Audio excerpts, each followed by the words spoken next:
Hey Derek, your paper looks fine. You're a good writer and it had good resources, references. I like that you designed this. Of course, as a graphic designer, you should. A couple notes. Building isn't spelled right here. I'm sure that's just a oversight. But with design, you want to be super consistent. So if you have a period here, then you want to put a period up here. Also, you've already defined the body copy to be this size, this style. You should do it here too. So the trick to that is you find the longest bit that you have to deal with, which would be this, and then use that same size and style in the other boxes. It'll make some of them look a little small, but overall it'll look more consistent.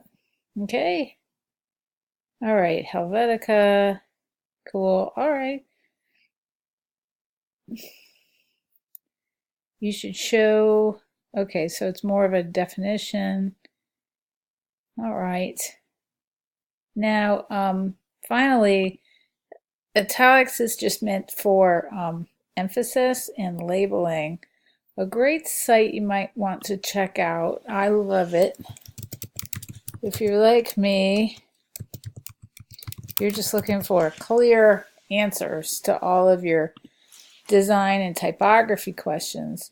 Well, here's a site written by a man who's also a lawyer, so he's coming at it from a much more direct view.